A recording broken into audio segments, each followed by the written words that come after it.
The hip-hop writer is a creator, composing understanding words of culture brilliance, powering a rebalance of the elements equally. Pages of rejuvenated reaffirmation, simply the almighty leadership of insightful craft work that stands to build through any confrontation born to be.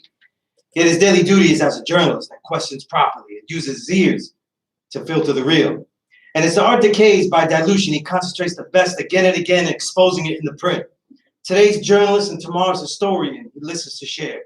Here is that necessary attempt executed again and again and again. This is the Power Right Show at S.STREET Media. This is your brother, the lone load lifer, the home sewn garment, the Boricua with the build, the true and living God, stepping in the score, Sunya's Allah, aka S.STREET Low. And we're on S.STREET Media, the evolution of media, where every entry will have its own show, every incredible thought will have its own episode, and every timeless insight will be archived.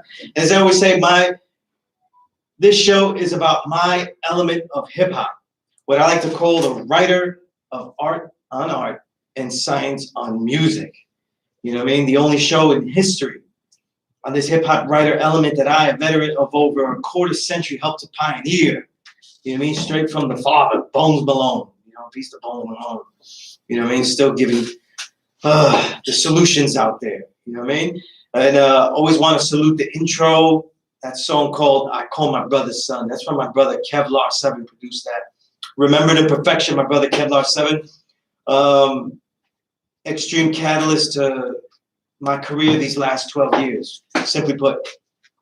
So now, some stuff out the way. I got my new books out. The Filtered Real Essays from the Invisible Renaissance is out on paperback and ebook. You can contact me at Sunyas97 @gmail.com to get your own autographed copy, or DM me at Sunyas, SUNEZ. Social media, the Instagram Sunyas7 on Twitter. You know what I mean? If you know, right? So and I'll get you a copy of that though. How much it costs though? Exorbitant amounts of money, as I said. I've been saying this since I was off air, right? So everything you can have, everything that's required, and everything you can spare. And what you're going to get, though, is really documentation of this entire era that no one's doing. No one's doing, though, because they can't, because they won't, and they fuck it up anyway. And the new book I have now is an ebook. It's a quick ebook because it's just light work. Just light work. And it's an ebook. Let me tell you about this ebook. It's I love detailing it because of the what I've done with it. I hate best of list.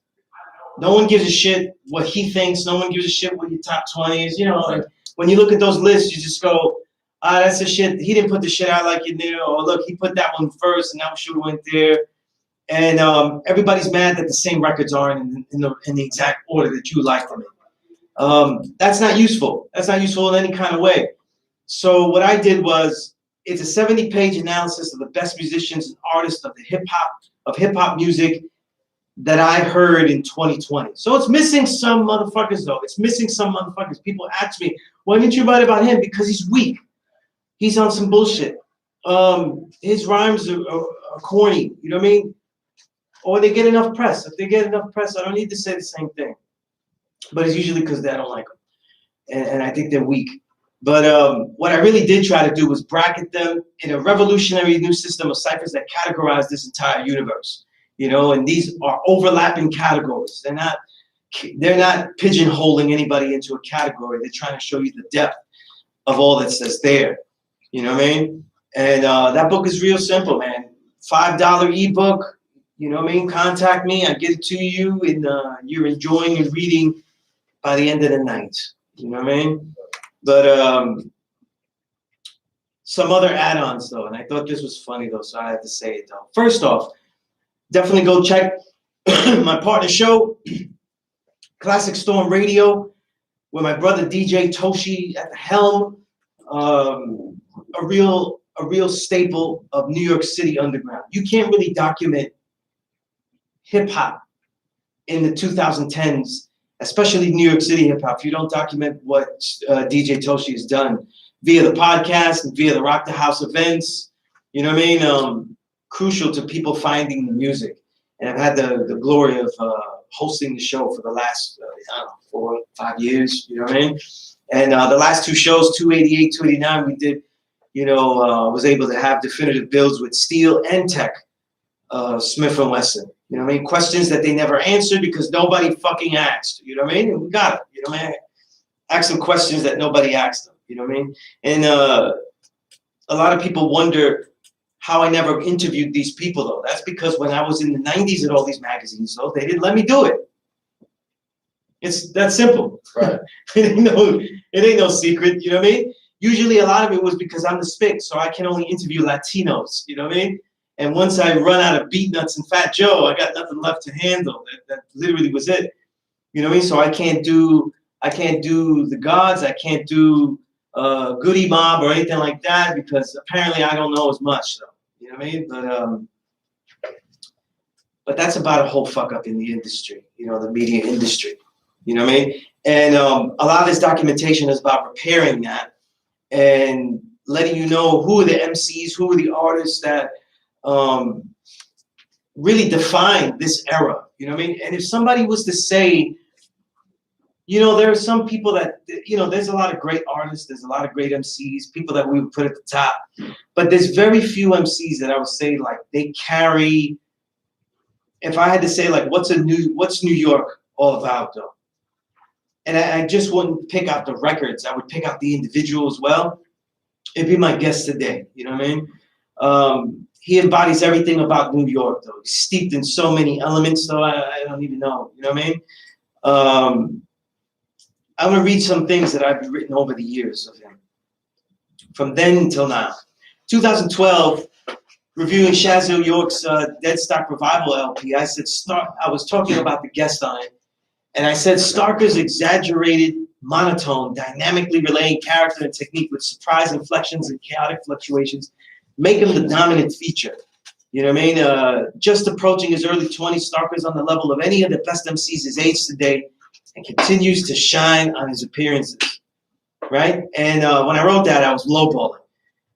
Now today, I wrote in my Reel of 2020 book that I just said is out now, some of the stuff I said much more. I said, an absolute favorite of this writer.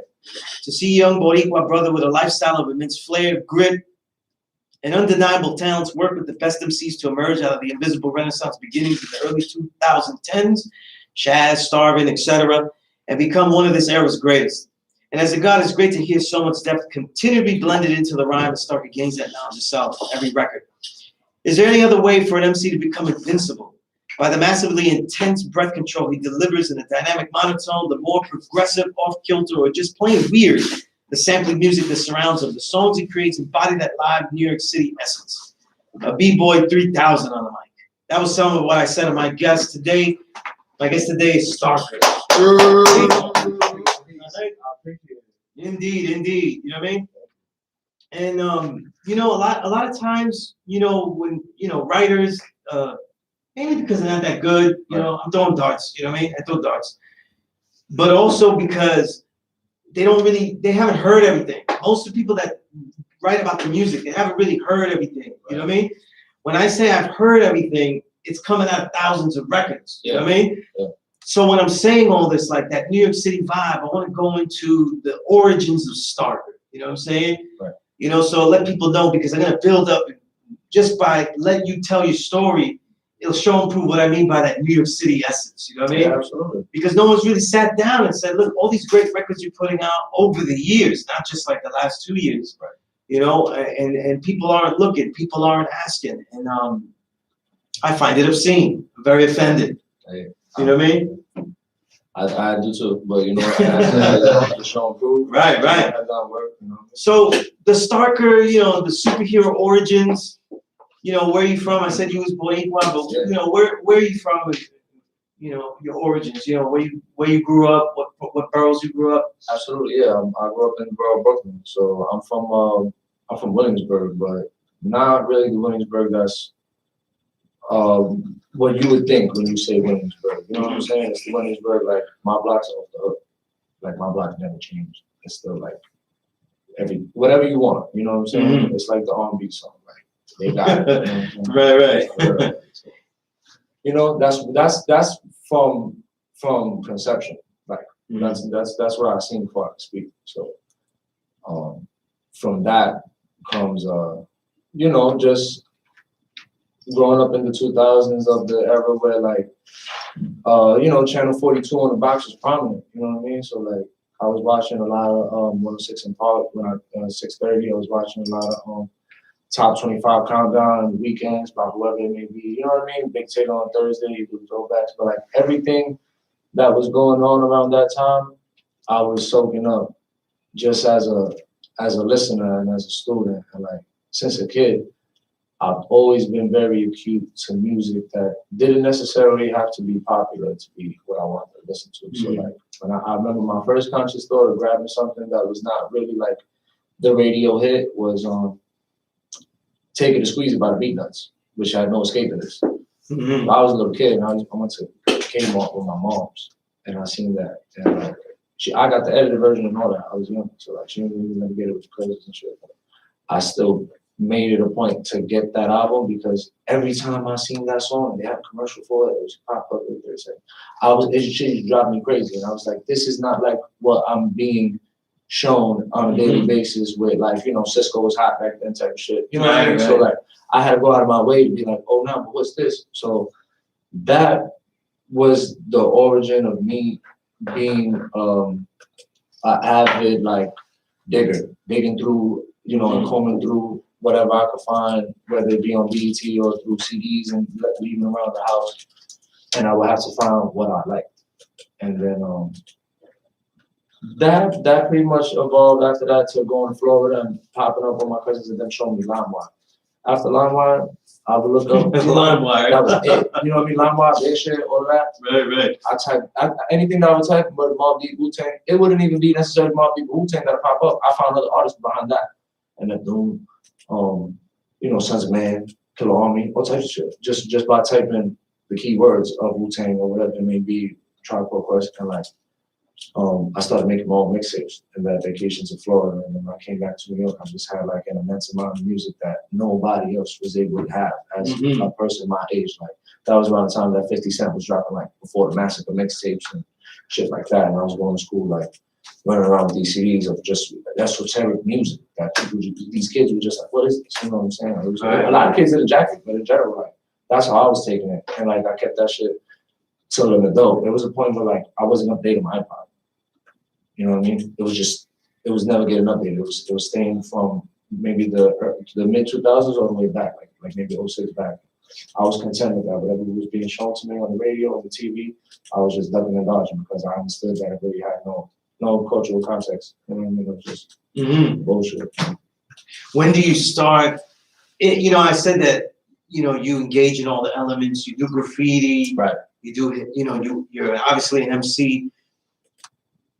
What element did you start getting into first? And said, I can express myself in this way. Right. Graffiti.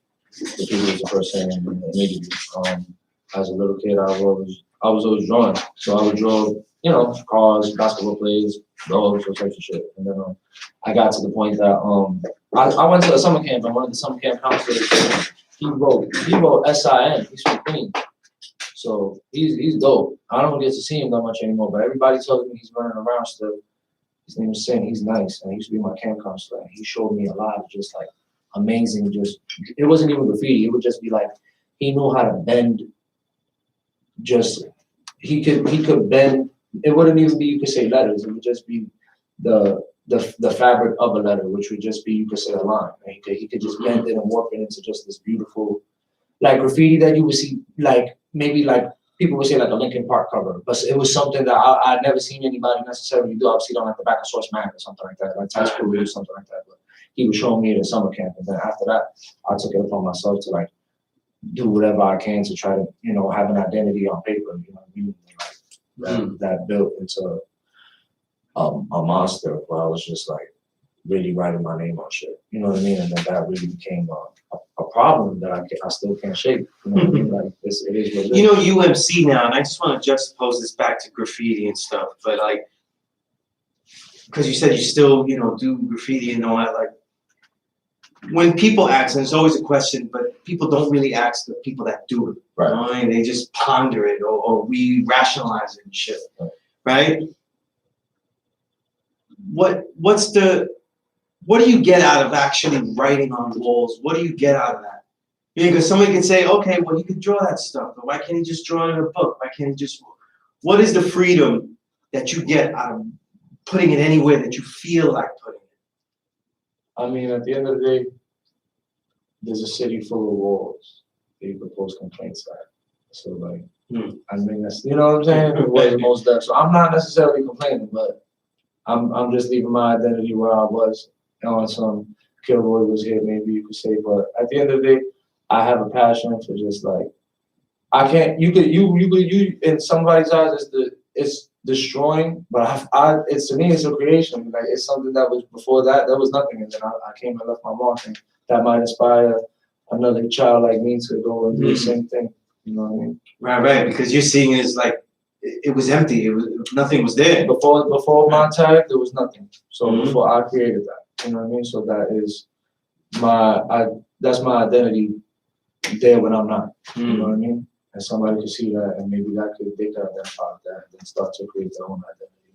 I feel like the most important part of growing up was doing graffiti, because like if you wasn't doing graffiti at a certain age, like, you know, your identity was as big as when the people called your name. You know what I mean? It was it. Somebody called your name, that's it. As far as it went. You wasn't really going out there trying to make a name for yourself. So you know, let people know that you had a need to get this, you know what I'm saying? It was an itch that it had to be scratched. It wasn't a perpetrating of, oh, I just do it in the book. You know what I mean? Like you really going out there because like it's a sport. You know what I'm saying? And if either you on the bench or not, you know what I'm saying? So a lot of people play the bench talking about I had a book, you know what I'm saying? That's nice, but people know. If you've seen a tag, you've seen a fill, you've seen it, it is what it is. I know since I was a child, I knew how to get home through graffiti before I knew a street. The shit didn't move. You know what I mean? Like those are the street signs. Right, it didn't move. I knew how to follow, like, all right, I know this tag is here, this is here, this side. I don't really necessarily know what block it is, but I know this thing got a lot of people there. So that's it. And I will follow my way home through graffiti. That's crazy. Right. And so you're doing graffiti at a young age, right? When do you start dabbling and say, starting to write rhymes or try to rhyme? Right. So, I would like to express myself that way. Yeah, no doubt. I went to high school in you could say Queens, Brooklyn, or borderline. I went to Grover Cleveland. So Grover Cleveland, they had like, I guess I don't know if they still have it anymore, because you always hear about the schools taking programs away, but they had poetry. And for whatever reason, I got assigned to a poetry class, and this teacher I had named Mr. Bean, she like made it a point to me that like I have something to say. Like she told me that. You know what I mean? Like I was just shitting around. Like I would be going, you know what I mean? She happened to be the class that you had to be every day at, which was third period, in order to get your attendance. So I was always in that class. She knew no matter what she was gonna say. So when I would go to that class, she would make it a point to me to do more than just get attendance and go home. Like she was really like, yo, you got something to say, you should do it, you should do it, you should do it, you should, you know what I'm saying, just push yourself to express yourself. And then I did it. I did it. A poem turned into poetry was to me like, it wasn't really poetry because I wasn't necessarily following a rule of like a stanza or anything like that, but it was just me really like free form of what the beginnings of my raps would be when the rap found like you would refine it and make it something to present. You know?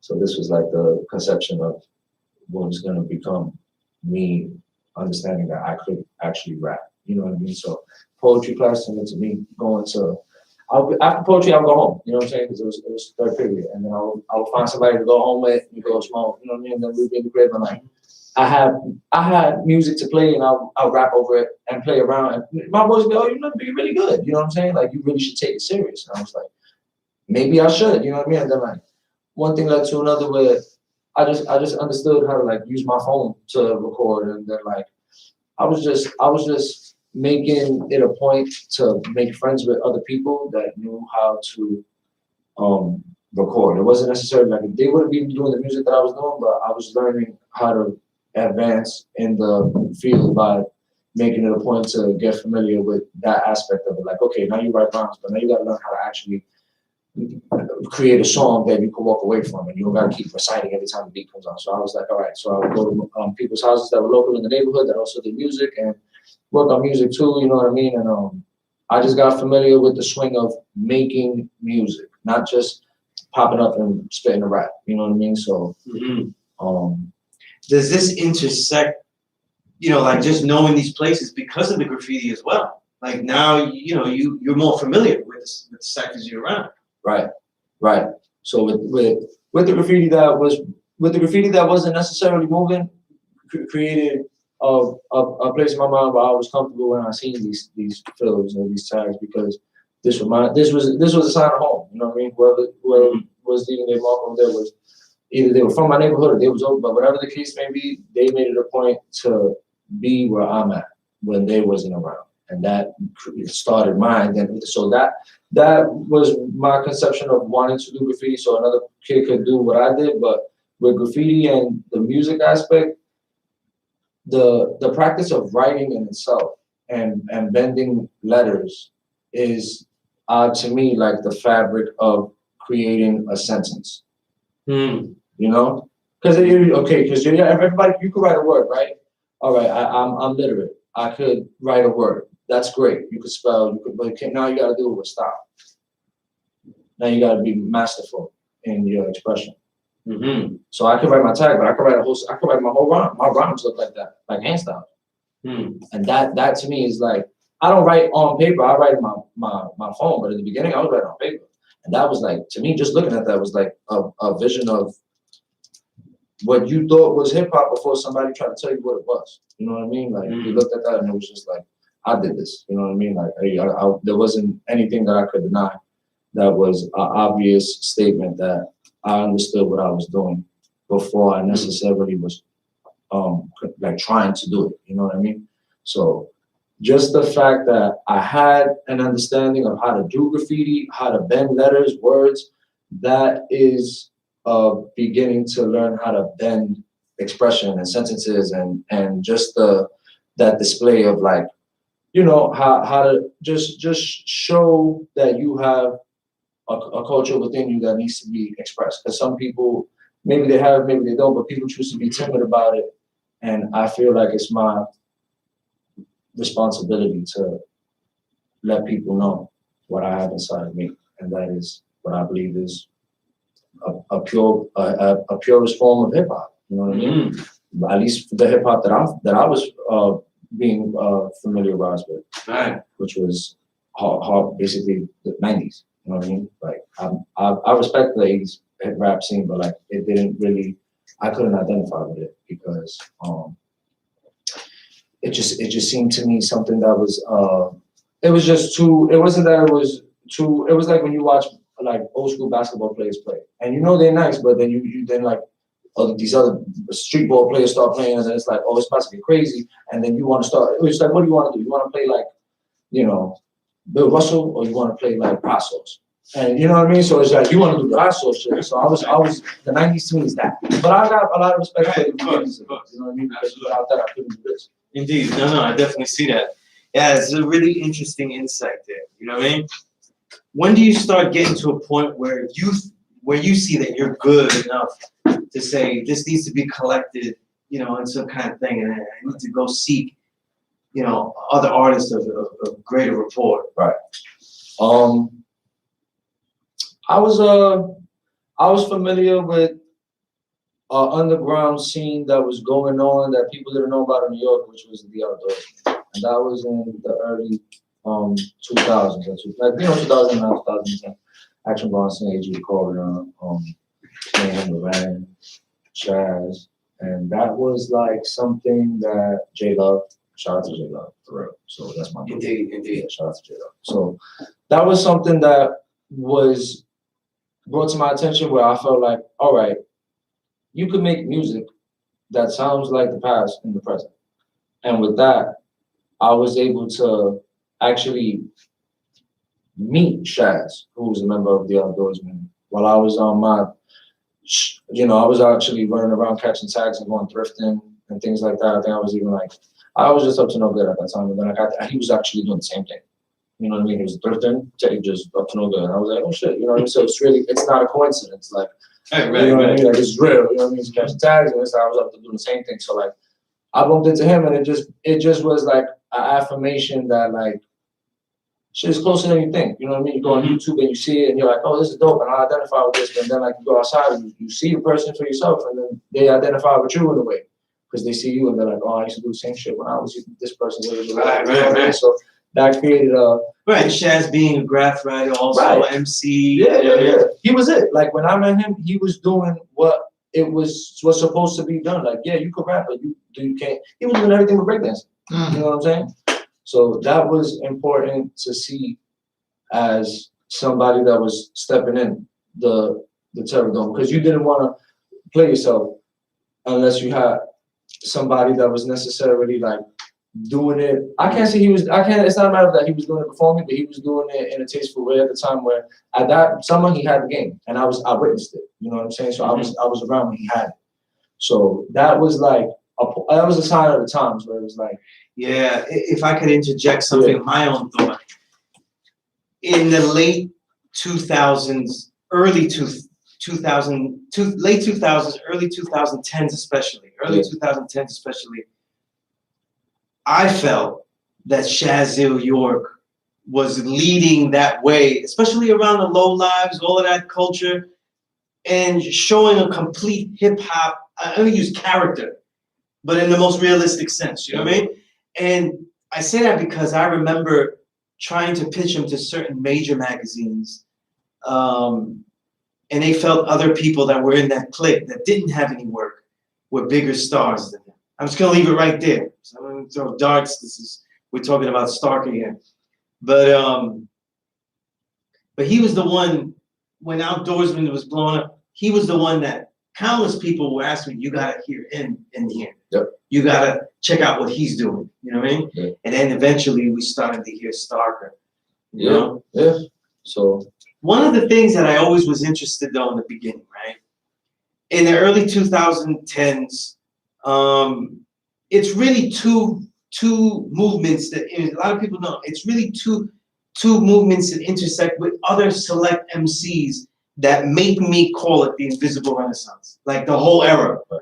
I started calling it in 2012 that, because I'm coming from the 2000s. Right. By 2010, I had already called the 2000s the Dark Ages. And just like you saying, the 90s were that era, right. I was there when so much greatness wasn't gonna they didn't let me write about it, they didn't let me do it. And, just for the listeners, and I always say this again, no, it's a wonderful beat to keep reliving. Yeah. I can't tell you how many magazines, I'm talking about the big ones, not the little ones, that in the early 2000s, 2000, 2002, 3, and 4, and 5, right. Where I pitched MF Doom to major magazines. Let me do a piece of it. Just give me 400 words. Give me a little box. And no go. Yeah. Even after he was on Adult Swim. This is why, like, just one of the many reasons why I call it the Dark Ages. All of a sudden, I'm seeing all these artists at Goblin Studios. Right. Incredible albums being made. Right. On the outskirts, I'm seeing other people like, Napoleon the Legend, like just upstarts coming in. Then I'm seeing Rock Marciano, what he's doing, and Ka coming out of nowhere. So I'm like, wait, something, and then it's also sparking like, different production, like the way Ka's producing rock. Yep. Alchemist is not really producing like he used to. He's based on crates now. Yes. The strength of the crate is becoming the thing. It doesn't matter the drum. It matters the strength of the quality of the crate, which I thought was a big deal because a lot of the classical-minded MCs, right, that are trying to keep it live are rhyming over the same breakbeats. Yep. And that's the only boring part that people are getting mad about. Like, in other words, not them. I'm just using them as an example because they're the most famous retro. Right. But it's do what Ninth Wonder did again and again, and that became what you're supposed to do. And that was one retro, but that's not, after like what 10 years, it was failing. Yeah. But what I want to ask you, like Goblin Studios, for those who don't know, Goblin Studios was in Queens. It wasn't just one borough going in there. It was Queens, it was Medina, it was all the boroughs going in there. It wasn't just young upstarts like Starker or guys hitting a prime like Spit Gems and others. It was Cormega recording there. It was Large Professor, Tragedy Gaddafi, the Mike Tyson album was on there. That enough said right there. That's history alone. That's one of the most important albums of the last 12 years. Right. And what I always wanted to ask you is like, and this is something I found when I was listening to records. I was like, one thing I actually didn't like, that I always felt like you were seen, not by any individual that they would say this though, but that you were seen as like an upstart rookie. I was like, it's like watching Zion Williamson. It's like, why is Ingram shooting? You know what I mean? Like, you know what I'm saying? And I was like, Stark is supposed to have an album right now. Like, he's supposed to be going out there. And I'm like, and I'm not saying this for beef. I'm saying this for the level. I'm trying to get to the listener, the level of skill that you had and how precocious it was, because you were on songs with Starvin B. These are guys, I literally called it the invisible renaissance. These guys are at the peak. And then when you rhyme, there's no difference in skill level. You know what I mean? And I always want to ask you, the first thing as far as the skill level, right, is I don't hear anything like developing. It's already done already. Once we first hear you, and I'm like, how does he have that breath control there? And it reminds me of the Punish, and I don't mean it like for pun. I mean it like it's a Boricua cadence. You know what I mean? Yeah. It's almost like I try to explain to people. It's almost he's rhyming like the way our people on the island talk Spanish. Right. You know what I mean? It rolls. Yes. It doesn't just double time. It rolls. Exactly. Yeah. Talk about that, like rhyming. Absolutely. I don't even speak Spanish, but it's just it's right, yeah. You know what I mean? Like that's like as good as it gets for me, because like I done heard it my whole life, and just the beginnings of me before I could speak, I would hear just the background of people speaking, and my beginnings of life was just in Spanish, and it's not a focal thought that I purposely did that or I did, but even you saying it right now is like, yeah, absolutely, because if I think about it, like just the way my mom expresses herself when she talks to her mother, or the way my father has to when he has to speak to somebody like that, and just, you know what I'm saying? Like when they're talking about me and they want me to know about it, like I already know, like, you know what I mean? It's just the way if you could hear, everybody heard somebody speak Spanish before, but if you can hear the way a Puerto Rican speaks Spanish, especially a Puerto Rican from New York, it's crazy, because it's like you really got to be there and catch it all at one shot. Because if you don't got a fast ear, you listen to slow. You know what I'm saying? Right. And there's always differences, right? Dominicans talk super Spanish. I've lived in the Heights for like 10, 12 years. Right. You know what I mean? But Puerto Ricans have a melodic cadence. And it's a little less, it's not choppy like a Mexican's cadence. It's very smooth. Yeah. And it's very, very high-pitched sing-song. You know what I mean? And you got to think like, it's really, the epitome, Hector Lavoe, like the way he sang and the way he talked. But it comes across in the music so easy that it allows you to do a lot of techniques. It allows you to go anywhere in the song. I kind of see like the techniques like Kyrie handles though. Right. If you got those handles like that, you could do anything you want in a song and there's no real problem. You don't have a problem on the songs. Yeah. You know what I mean? What was your mentality in the beginning of those days? Were you just trying to soak it up? Or were you trying to make albums and you just didn't know how to get it all together? What was... The first step was learning how to record a track, and I learned how to do that before I went to Goblins. Once I was going to Goblins, I was learning how to, it became a competition. So the competition of everybody being around you that had so much talent was a matter of like, all right, now what is the next step? How do you prove that you have said talent as well? You got to have a body of work that other people could refer to when they speak about you. So I wasn't necessarily in a position to make an album for myself because there were other people that were And that's just like they're one of the people that put themselves at priority before me, which is understandable because you got people over there that practically everybody over there did some time. You know what I'm saying? So people feel like they've missed out on time, so they have a lot of shit to catch up with. And at that event, I'm nobody to feel like, you know, I don't have any entitled like placement where I was like, oh, I'm first, second, and third. Like, you do what you gotta do, and if anybody has room to put me on a feature, I was taking that for what it was. But I had to start understanding that, all right, this is a sport. So in every sport, you gotta. It's not a matter of that there's no iron team, but this is a sport where you gotta look out for yourself when it comes to like finding a producer that believes in you, finding a studio that's gonna let you record before somebody else, and things like that. You know what I'm saying? So I had to start finding where I was finding places where I was seen as received as important, where people were like, all right, he's priority. I want to work with him. I'm gonna give him a beat. That's, you know what I'm saying? Because other people would just make it harder than what it was for me. So then when I was finding people that were more willing to work, you know, I was sticking to them. And then I created I wouldn't say I created a community around myself, but I found a small team of people, like 2-3 people, a producer or two, that I was able to work with. And that was when I took it upon myself to remove myself from the goblin scene after I seen what I had to see and actually picked up all the good and the bad from what was going on over there, because it was wild over there. It was crazy. No type of shit was going on. But for what I was able to see from my favorite artists popping up and just shooting the shit on a casual scene, you know what I'm saying? It was like Rap City for real. You got the pool table, all types of shit. Grand Pool popped up, fucking. There's not one person I could think of that wasn't there at one point. You know, right? Large Pro, X, really everything that you heard, somebody.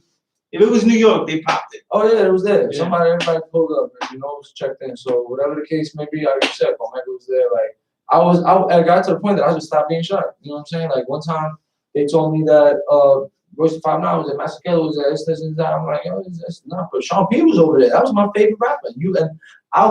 That was when I knew that, all right, this shit is closer than you think, because you make things distant and you create a mystery behind something that's not really mystical. It's there and it's for you to tap into, and you're not necessarily applying yourself in a way that it's you could see it, and you know what I'm saying, in the sense that it's a tangible thing. You make it. So I made rap something that it was like, oh, I'm doing it for fun, but then I started being around the people that made me want to do it in the first place, like Sean Price. You know what I mean? And then when that happened, I was like, nah, it's some shit is just not a coincidence. You know what I mean? Like I had to take responsibility for the experiences that I was having. Like these things are not mistakes. You know what I'm saying? So I'm responsible after this to take this experience and what happens after this.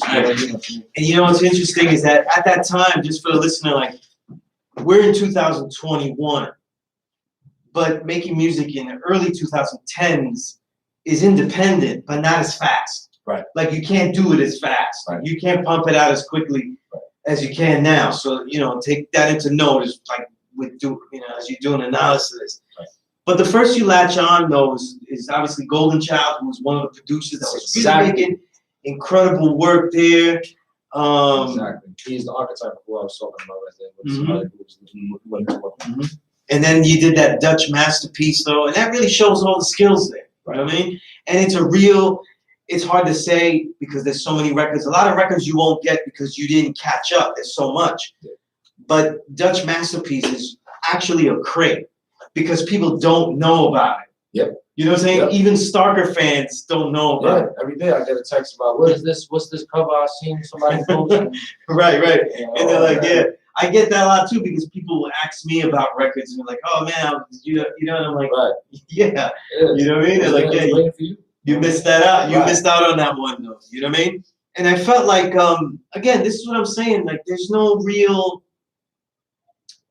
A lot of MCs, you can see the life A&Ring of themselves. You know what I mean? Like, you could see them a little bit sloppy, a little bit off, and everything like that. These are very refined songs. Right. You know what I mean? And for those that don't know, Golden Child really had very, very natural skill. Yeah, it still does. You know, like he didn't really need to do too much to make a beat. He had great crates, you know what I mean? So it was very effortless for him. You know what I mean? Yeah. But then all of a sudden there's kind of a break. Yeah. You know what I mean? There's a break in the Starker catalog. You know what I mean? And And I'm like, and for some, I'm going like, I'm thinking as over the years, and I'm cataloging everything. I'm like, what happened to Stalker? You know what I mean? Because he made some great stuff, and nobody rhymes like that. You know what I mean? And then all of a sudden, you start coming back with YL. You start making those low Caesar joints and everything like that. So tell me, because I know that now YL is crucial to you making records as well. You know what I mean? So tell me about like really getting back into it and really diving in now. Yeah. You know, I learned some good habits and goblins. I learned some bad habits. So then those things take its course. Right. And with that becomes the less practicing of making music and more practicing of trying to make some money for yourself and try to be a self-sufficient person. You know what I mean? So I was doing what I had to do, and like people say. So, you know, not in a major way. Just in the point that I was outside experimenting in certain ways, and like it wasn't as musical anymore. So, I bumped into Y at a party. Just, you know, in a little basement party in Queens, and like I think he needed some bud, you know what I mean? And like we just, you know, we chopped it up, and then from then on, like we just had mutual friends that were like recognize each of us as artists, and they were just like, you know, you guys should really work together. And at the moment, like me and him were resistant of each other because we both just kind of looked alike, as opposed to all of our friends. Like we just, as well as they making up for two niggas that look like us. You know what I'm saying? Like, at least that's how we felt. Right. Like, you know, we got over that. You yellow seed niggas, right? Right. Yeah. You know what I'm saying? Because just like, yo, this is like people wasn't in, at least in our cycle, there wasn't a lot of people that look like us. You know what I'm saying? So whatever the case may be. We had a common ground with a dude named Eric, who's part of Triple R's name is Nick. So Nick was on my USA album on the first song, What's Up? And like he was the person that got me in the studio with Y, where Y was like, all right, we should all get on track together. And then that turned into like me just hitting up Y, like, yo, we should just keep working, you know what I mean? And he was like, word, no doubt. And then one song led to another on SoundCloud, and then it turned into like the religious aspect of going over there and practicing making music. And then we had so much music at one point, we thought we were gonna make Low Season 1 and 2. We thought like that, and then we just started cutting fat, and then we actually dropped the first Low Season. And at the time, I had already had relationships with people that were working for like Two Dope Boys, because my album USA was already like premiered on Two Dope Boys, which was at the time a prominent website. Right. Definitely one of the big music blogs. Right, like not right. Two Dope Boys. That's what you wanted. You know what I mean? So I was able to use the person that I had at my advantage at that point to basically help me roll out the album in a better way. So I don't really know if the album made Two Dope Boys, but the videos were. So when the videos were making Two Dope Boys, it created a buzz for me and YL as a group, because we were making music solo. You heard Stark on his own, YL was making music on his own, but when we came together and formed something, it created something that people were basically had a better response to, where it was like, you know, you guys balance each other out. So for whatever I don't do, it sound like YL does. You know what I mean? And then you got a song that's basically covering all grounds sonically. Right. You want to hear before this shit's over. You know? Absolutely. And you mentioned the Triple R record, the Made in Japan. Right. That's a real crate too. Right. A lot of people don't know about that record. Yeah. You know what I mean? Yeah. We made that in Japan. Right. Yeah. Airbnb. And you know, that's you know, and I just want to throw this out there quickly because I mentioned the fashion thing, but a lot of people, some people know, because I you know, it's funny because I was talking about this on Twitter, because Planet Asia was saluting me as one of his favorite journalists, right? Peace of God. And what was funny is that he was saying that he doesn't, you know, a lot of people, I'm hardcore, but I don't get too bohemian with it. You know what I mean? And I was joking because I was thinking about it. I was like, you know what? I'm not too bohemian because I am the bohemian. You know what I mean? Like a lot of people don't have the life that I live. Like I don't have any street crime resume. And yet all the places that everybody goes to get knowledge, to get this hip hop, to get this, to get kung fu, it's all street. Right. I got it all in the street. Right. A lot of shit that people don't get in the street. I was drinking Baji back in the 90s. Right. You know what I mean? Because that's how we recuperated from kung fu. Okay. You know what I mean? Like we didn't drink it like, you know, and then the brothers was like getting fucked up with it, but we were supposed to drink little caps with it. But you know, then you OD with it, you know what I mean? And we was dressing like, not the Shaolin monks, but we was dressing like the layman monks, you know, where they have the long hair and shit like Oh, that. yeah, You know, like, yeah, so we grow out our hair and shit like that. I wore geese every day, Chinese geese every day. I know about that. You know what I mean? We was on Mott Street buying everything that they had, you know what I mean? I know about that. You know, walking around Harlem with weapons and shit, you know? I know about that. Not that, but Yeah, we was walking around Harlem with like butterfly knives, the spears and shit. Yeah, like we was wilding out. Yeah. But so it was real bohemian shit, right? The thing about it was that in the 2010s, I was like, yo, you know, like how are we supposed to dress? You know, a lot of, a lot of corrupt styles, what I call a lot of trans real styles started coming, right? And it was really the low lives and people affiliated with the low lives that started to show a way for men to dress. Right. You know what I mean? And I put you in at the tops with that because if you don't know what Starker was wearing and shit like that, every video was something just well put together. You know what I mean? Just sharp. You know what I mean? And me, I'm a young low life. You know what I mean? I'm a low life because of my hip hop resume, not because of boosting and nothing like that. You know what I mean? You don't become a low life from boosting cassettes. Though. That's all I did. You know what I mean? Was the music, and it was the low lives that gave like a new idea about the fashion. You know what I'm saying? Like when you study Starker's catalog, those covers, those pictures, they mean something. You know, like they mean something. The coordination of the outfits, they're telling of a deeper story as well. You know, and I'm just throwing that out there as we continue. You know, but then I think now is when we reach a peak. I remember, and I guess I'll intro this still, talking to Al Divino. Yeah. You know, somebody had a beef with him. It was very ill-advised. I thought the beef was mentioning things that he didn't even say, misquoting lyrics. So I got involved in it because I'm a journalist, though. Right. You know what I mean? You could get into beef, but if you say he said something he didn't say. So yeah, I was building with Al Divino, and we started to talk about his work with you. You know what I mean? Right. And this leads up to what I think is one of the great albums in the last year, Secrets. You know what I mean? And I got to highlight that before we talk about, this year's records that you released. But real quick, I just want to salute Secrets. The artwork, that was artwork from you, right? Right. Me and Davina. Right? Put that together, the Secrets artwork. It's got some jewels. If you read it, do the knowledge to what it says. You know what I mean? A lot of people forget what the actual cover says because they don't understand what the cover is saying. Right. It's like you spelled it out there. Right? And working with Al Divino was one of the most progressive, off the wall. It gives you those challenges. It's like a video game to rhyme through the things that he gives you. Right. You know? And then that's why I like it though, because it's a challenge that I wanted to see you have. You know what I mean? Yep. And you let Al Divino tell it he had the greatest time working on this with you. You know what I mean? Yeah, blessed. Right. A great time. But yeah, that's something. How long did that record take you? No time. Maybe 2 visits to Massachusetts. Like it was really quick. Like we had 3 songs, maybe 3, 4 songs in the cut. One of the trips that I went, he was like, yo, we gotta work on this album, you know what I mean? I made the intention to go there and work on that album. So like I went there for a weekend, we did a couple songs. I went there for like a week. We did 3, 4 songs. And he was like, yo, you gotta come back, we gotta do more. We gotta work on more. I was like, all right, good. So I went over there and we just knocked it out. It went from 4 songs to just like 12. You know what I mean? Like it just happened like nothing. And then it was a conscious effort to do something that I wasn't necessarily doing prior to.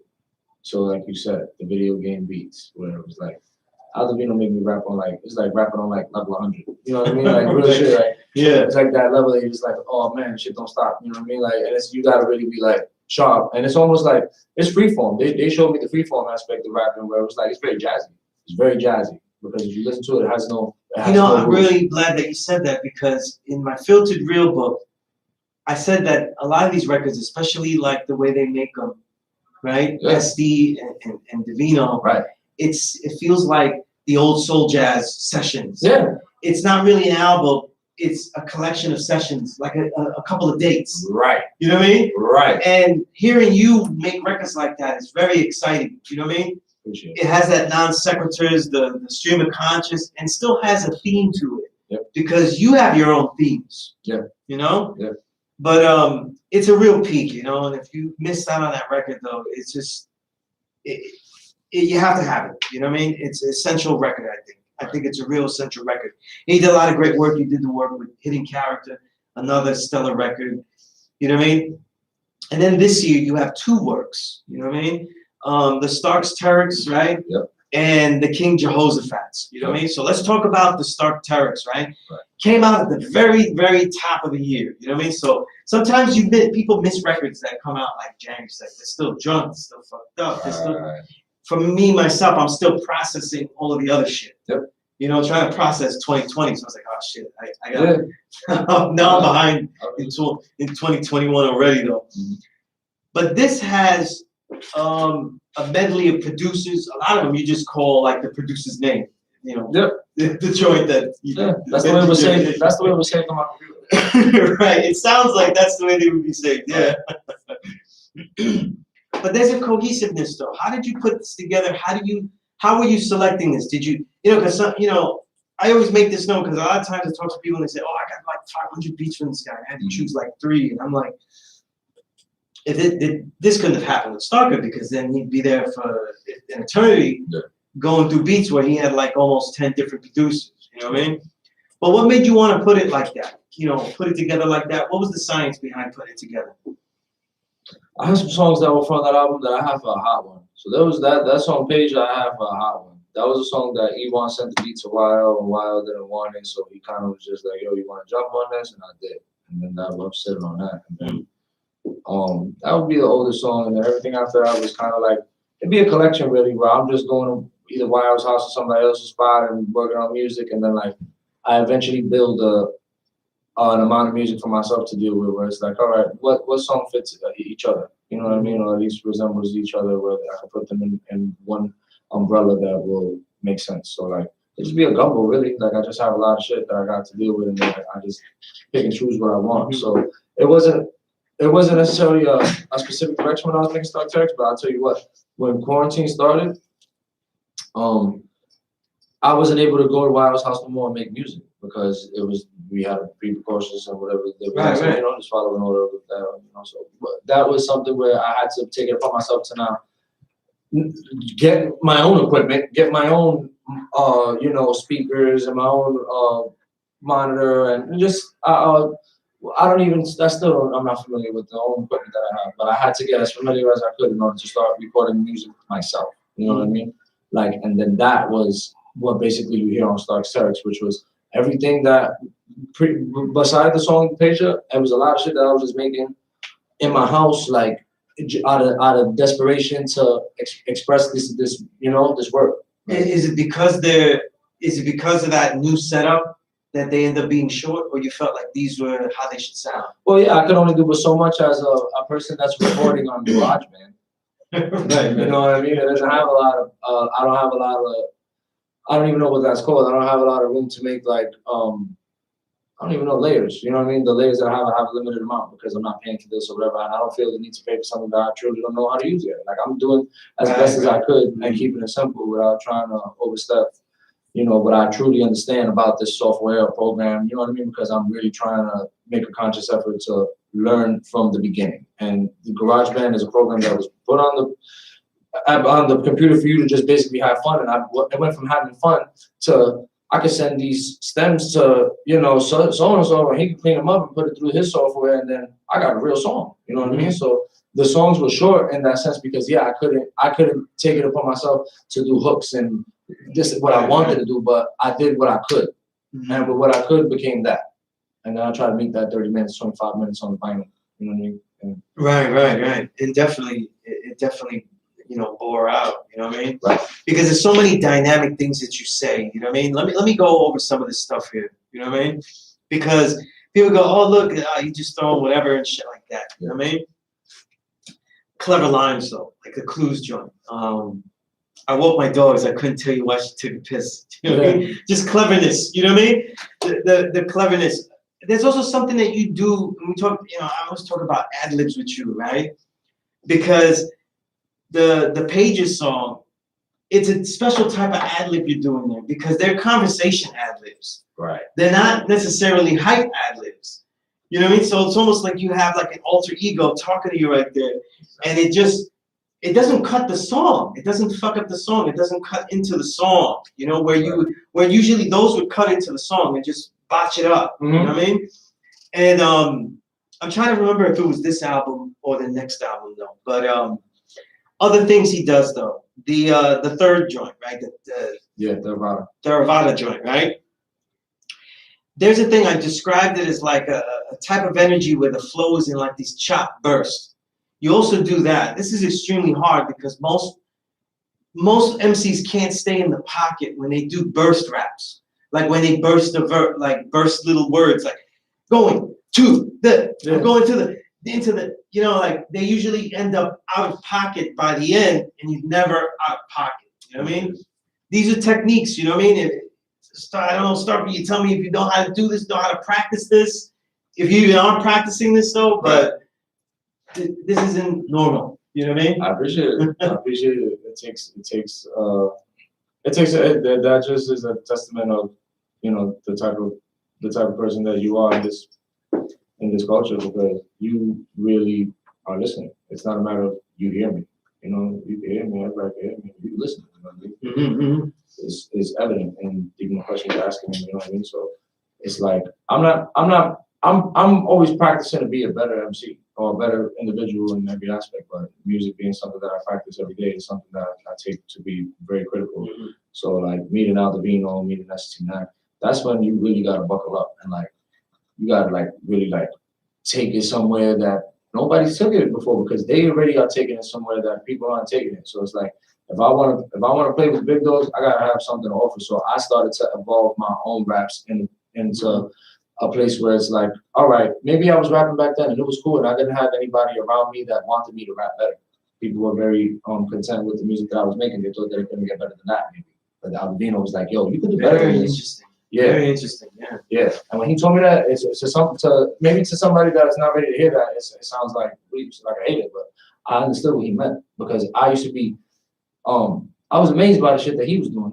So when I was studying Kubrick and all that, I was like, this is ridiculous. Like it was just the theatrics of it. Like it was just like that shit made me want to do bad shit. Like I would hear that shit. It was like, and that's the difference between like special producers, because they're actually having a relationship with the MC, challenging them somehow. Right. And I find that incredible. You know, and something you've always done that I just want to note that goes along the Benji joint, that's always had those deadpan flows. The thing is, I never know when it's gonna happen, because you do it on up tempo and slow tempo.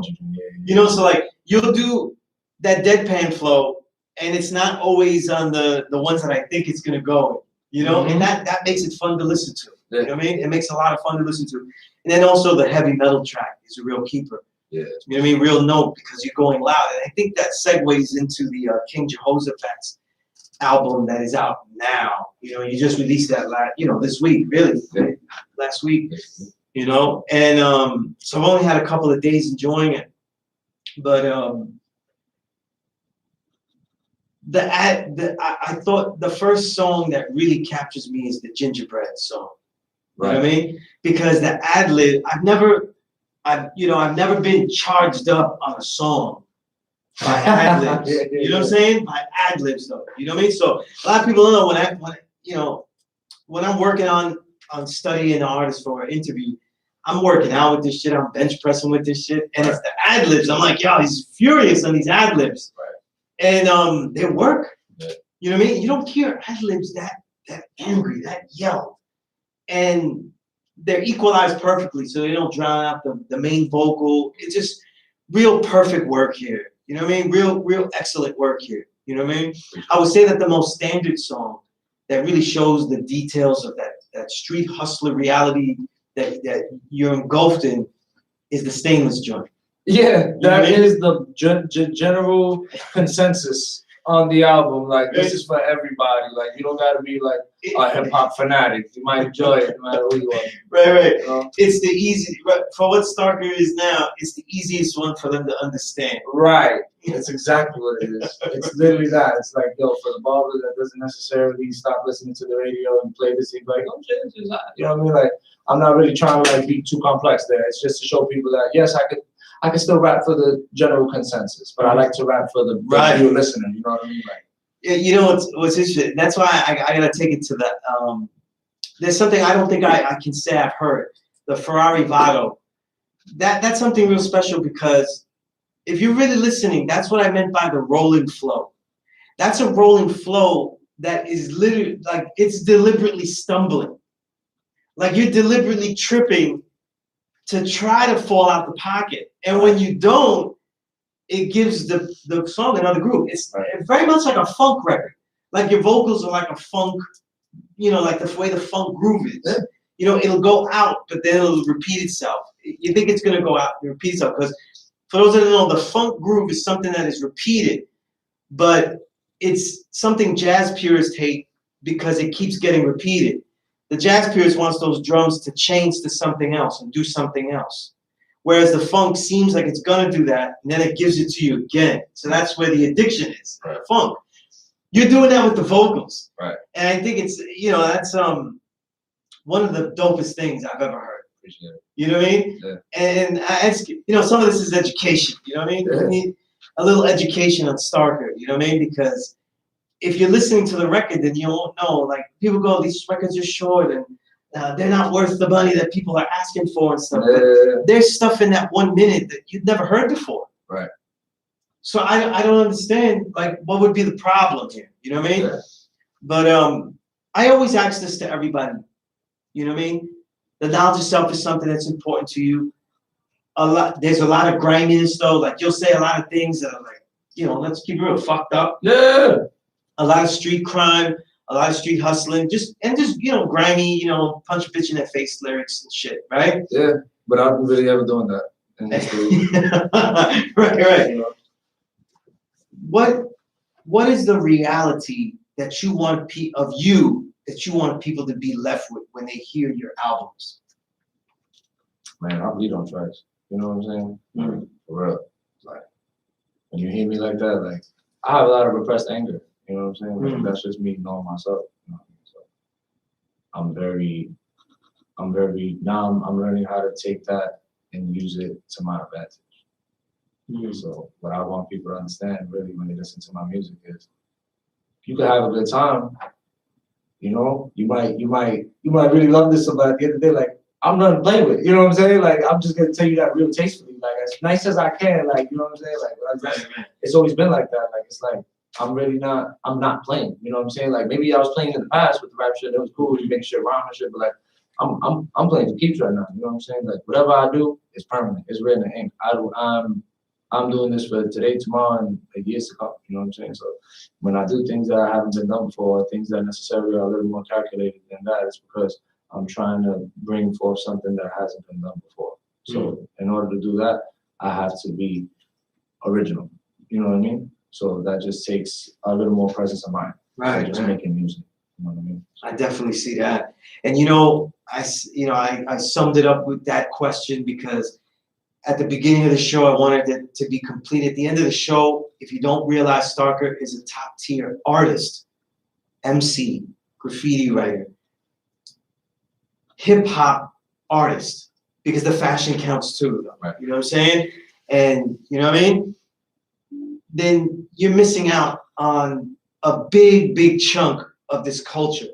You know what I mean? The stuff that you're sharing with us, Starker, is culture. This is extending the culture. It's becoming part of the culture.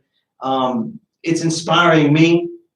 You know what I mean? And it's a joy to build with you. You know what I mean? And to cover your career all these years and see it really come into fruition. With other great artists. Though, you know what I mean? So with that said, go to Ghostface Killer, right? It's like Ghostface Killer, but with the N instead. Right. On the IG, follow him on the IG, contact him there. Go to starkerusa.bandcamp, get those albums there. The King Jehoshaphat's is on directly. You can get it directly from him at that. If you DM him, and it is worth having. And it's going to be released on vinyl. Where is it? Frank's vinyl will be released tomorrow. Right, Frank's vinyl tomorrow. So Eastern Standard. by the time you're hearing this during the day, you know what I mean, March 30th, you know what I mean? So It'll be great though. You could play something really whack on April 1st, and you go April Fools, you take that shit off, and put Stalker right in there. You know what I mean? Yeah, so it works out though, just in time for the fucking holiday. You know what I mean? But Stalker, it's a joy having you here. It's a real honor. Not just as someone that you know, the true and living God, seeing the other gods build, seeing this culture expand, though, seeing Boricuas really build and go get their own, though, but really see, you know, being able to catalog an innovator in the middle of innovations. You know what I mean? Right. And that's a special blessing that I've had in these years as a journalist, these 25 plus years. Right. So thank you to our guest Stalker. Peace Almighty. Until next time, there'll be a lot more stories to tell, writings to recite, and records to rewind and reminisce. I'm your host, Sunez Allah, aka S.STREET. And as always, the Power Right Show is a never respect fake broadcast. Peace. All right. That stands for Skull Street. Oh yeah. I know that. Yeah, of course. I know Skulls. That's a good one. Yeah, he make, you know, I know because he reminds me, because the email is, he wrote the whole shit out. Yeah. S.TREET. Yeah, gotta write the whole shit out. yeah, of course. It's a good thing Gmail keeps that shit in there. Right. That's word. Yeah. Great episode, man. That's what's up. Yeah. Great episode. You know, I've always hated that people don't cover the artist, but I do love that I'm the one that gets to do it. You know what I mean? Yeah, man. You know what I mean? But man, these records, they thank you. fucking crazy. I appreciate it. Fucking nuts. Yeah. You know what I mean? And I didn't get to say, but that track 9, you know, Secrets. I know. That's okay. I knew I wanted. I knew I was That's expecting my- that one. Yeah, I know. Yeah, that's that's okay. that's my favorite one though. Yeah, You me know, too. I love that song. Me too. I know that one was. Trust. The energy was powerful there. You know what I Thank mean? you. I appreciate it.